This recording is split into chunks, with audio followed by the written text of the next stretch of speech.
Welcome to પ્રાપ્તિસ kitchen. આજે આપણે કટકી છુંદો બનાવીશું, જેને તમે આખું વર્ષ સ્ટોર કરી શકો। એટલે કે કેરીના નાના નાના ટુકડા કરી અને છુંદો બનાવવાનો છે। તો તેના માટે મેં અહીં અડધો કિલો રાજાપુરી કેરી લીધી છે। મારી પાસે લાસ્ટ ટાઈમ મેં મારી ચેનલ પર પોસ્ટ કર્યો હતો વઘારેલો છુંદો, જે વધારે ક્વોન્ટિટીમાં હજી પડ્યો છે, એટલા માટે હું ફક્ત અડધો કિલો કેરીમાંથી જ બનાવું છું। તમે વધારે ક્વોન્ટિટીમાં બનાવવો હોય તો રાજાપુરી કેરી તમે 1 થી 2 કિલો લઈ અને બનાવી શકો છો। અને ત્યારબાદ આપણે કેરીને વોશ કરીને એકદમ સારી રીતે છાલ છે તેને કાઢી લેવાની છે। તો અહીં હું રાજાપુરી કેરીનો જ ઉપયોગ કરું છું જ્યારે પણ છુંદો બનાવું છું ત્યારે, કેમ કે તેમાં દળનું પ્રમાણ વધારે હોય છે અને કેસર કેરીમાં ઓછું હોય છે। તમે જો કેસર કેરીમાંથી બનાવતા હો તો રાજાપુરીની જગ્યાએ કેસર કેરીનો ઉપયોગ કરી શકો છો। અને પિલ્લરની મદદથી આપણે છાલને છે તે આ રીતે અલગ કરી લેવાની છે। લાસ્ટ ટાઈમ મેં મારી ચેનલ પર ગોળ કેરીનું અથાણું, કાચી કેરીનું ઇન્સ્ટન્ટ અથાણું, ખાટું અથાણું, ગુંદાનું અથાણું, ગરમરનું અથાણું અને આવા તો કેટલા બધા અથાણાની રેસિપીઓ ડિટેલમાં શેર કરી છે। તો મારી ચેનલને વિઝિટ કરો, જેમાંથી 2 અથાણાની લિંક આ વિડીયો પૂરો થાય એટલે લાસ્ટમાં પ્રોવાઈડ કરી દઈશ તમને। હવે આપણે આ કેરીને કટ કરવાનું છે। તો આ કેરી થોડી વધારે પડતી દળવાળી હોવાના કારણે મોટી હોય છે, તેની સાઇઝ વધારે પડતી મોટી હોય છે, એટલા માટે આપણે આ રીતે ઊભી રાખી અને ચાકુની મદદથી કટ લગાવી લઈશું। અને ત્યારબાદ આપણે ઝીણી ઝીણી કટકી કરી લેવાની છે, જેનાથી એ કટકી છુંદો કહેવાય છે। તો મારો તો ફેવરિટ છે કટકી છુંદો, જેને હું થેપલાને પરાઠાની સાથે આખું વરસ એન્જોય કરું છું। તમે કઈ રીતે છુંદો બનાવો છો તે મને કમેન્ટ સેક્શનમાં ચોક્કસથી જણાવજો।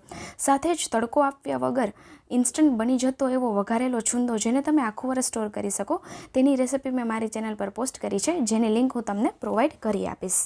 હું અત્યારે એક નાની ડિટેલ્સની સાથે તમારી સાથે આ કટકી છુંદાની રેસિપી શેર કરવા આવી છું।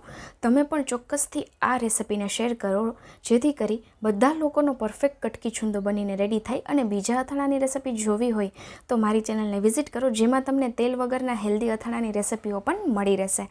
તો આજે જ મારી ચેનલને વિઝિટ કરો। તો આ રીતે આપણે અડધો કિલો કેરીના ટુકડા કરી લેવાના છે અને હું આ ટાઈપના ચાકાનો જ ઉપયોગ કરું છું જ્યારે પણ અથાણાની કેરી સમારું છું ત્યારે, કેમ કે એકદમ ધારવાળું હોવાના કારણે એકદમ સરસ શેપની સાથે ફટાફટ આપણે ચોપ કરી શકીએ છીએ આ ટાઈપના ચાકાની મદદથી।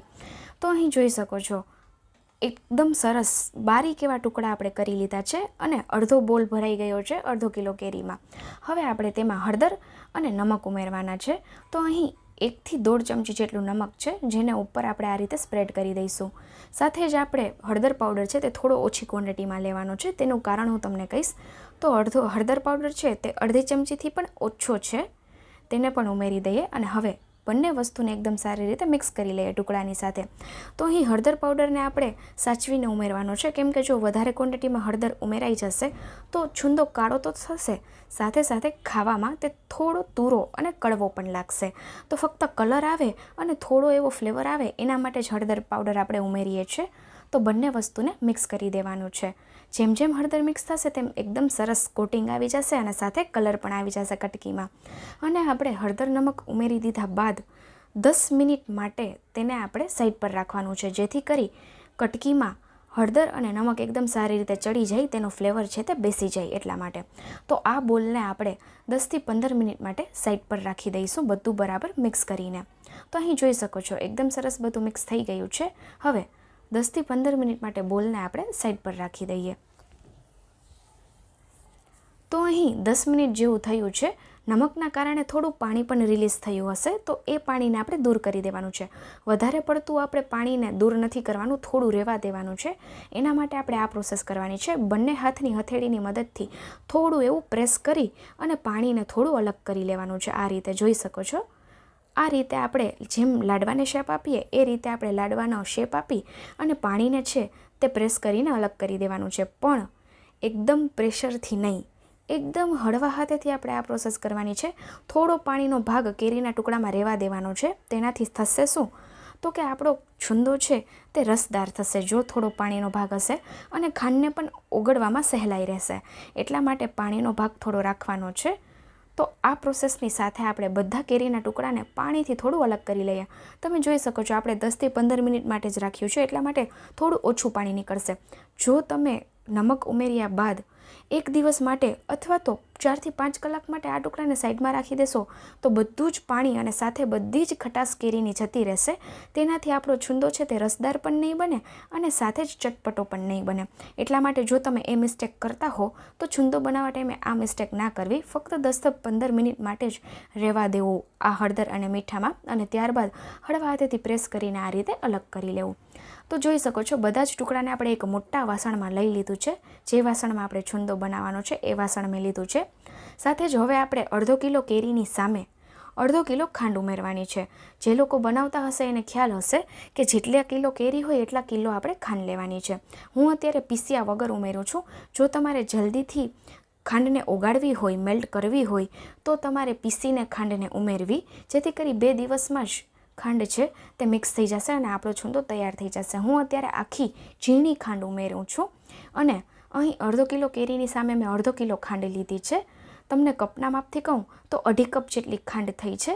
મેં જ્યારે કેરી લીધી હતી ત્યારે જ બજારમાંથી રેડીમેડ અડધો કિલો ખાંડ લઈ લીધી હતી, જેથી કરી મેઝરમેન્ટમાં કોઈ તકલીફ ના થાય, અને ઝીણી ખાંડ લીધી હતી જેથી કરી ફટાફટ ઓગળી પણ જાય.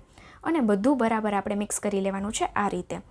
તો અહીં કેરીમાં ખાંડ જેમ જેમ મિક્સ થશે અને મેલ્ટ થશે તેમ એકદમ સરસ રસો થશે અને થોડું લિક્વિડી એવું આ કેરીના ટુકડામાં થઈ જશે.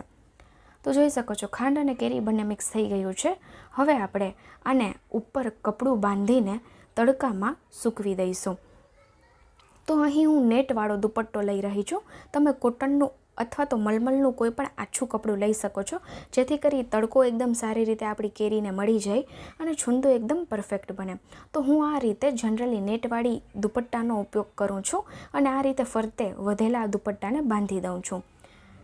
હવે આપણે ટેરેસ ઉપર અથવા તો ઘરમાં જ્યાં પણ વધારે પડતો તડકો આવતો હોય ત્યાં આખો દિવસ માટે તડકામાં રાખવાનું છે. તડકો જતો રહે એટલે આપણે આ વાસણને લઈ લેવાનું છે ઘરમાં અને એકવાર ચમચો ફેરવી દેવાનો છે. જ્યારે પણ તમે તડકામાં રાખવા જાઓ કેરીને ત્યારે એકવાર ચમચો ફેરવવાનો અને જ્યારે તડકામાંથી લઈને આવો ત્યારે એકવાર સારી રીતે ફેરવવાનો છે ચમચો આ રીતે. તો જોઈ શકો છો અહીં 4 દિવસ જેવું થયું છે. રોજે હું તડકામાં તેને સૂકવી આવતી અને ત્યારબાદ લઈ આવીને એકવાર ચમચાથી હલાવી દેતી. આ પ્રોસેસ આપણે ડેઈલી કરવાની છે. તો અહીં એકદમ સરસ રસો થયો છે, જોઈ શકો છો. હવે આપણે તેમાં 1/4 કપ જેટલો મરચાં પાવડર ઉમેરવાનો છે. તો અહીં વરસનો ભરેલો તાજો મરચાં પાવડર છે તેનો ઉપયોગ કર્યો છે. જો તમારે ઓછું તીખું ખાવું હોય તો ફક્ત 2 ચમચી જેટલું મરચાં પાવડર ઉમેરશો તો પણ ચાલશે. પણ મારે થોડો તીખો, થોડો ખાટો અને થોડો ગળ્યો એવો આ છુંદો બનાવવો છે, એટલા માટે મેં 1/4 કપ જેટલી મરચાં પાવડર ઉમેર્યો છે. ચમચીના માપથી કહું તો 5 ચમચી મરચાં પાવડર મેં ઉમેર્યો છે અને આ રીતે એકદમ સરસ મિક્સ કરી લીધું છે. જો તમારે સ્પાઇસી ના ખાવું હોય પણ લાલ કલર કરવો હોય તો કાશ્મીરી મરચાં પાવડર ઉમેરી શકો છો, જેનાથી તીખો પણ નહીં થાય છુંદો અને કલરવાળો પણ થઈ જશે. જોઈ શકો છો એકદમ સરસ રસદાર એવો આપણો કટકી કેરીનો છુંદો બનીને રેડી થઈ ગયો છે. પણ મરચાં પાવડર એડ કર્યા બાદ તરત તેને જારમાં નથી ભરવાનો. 1 દિવસ માટે આપણે ઢાંકીને ઘરમાં રાખી દઈશું. 1 દિવસ બાદ આપણે આ રીતે એરટાઇટ કન્ટેનરમાં અથવા તો ગ્લાસ જારમાં ભરી અને આખું વરસ માટે સ્ટોર કરી શકો છો.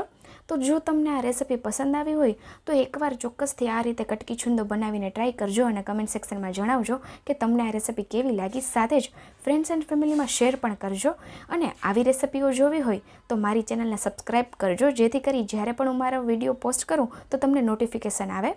તો આવા બીજા સિઝનલ અને હેલ્ધી ને અનોખા રેસિપીના વિડીયો સાથે આપણે પ્રાપ્તિસ કિચન પર ફરી મળીશું. બાય. Thanks for watching.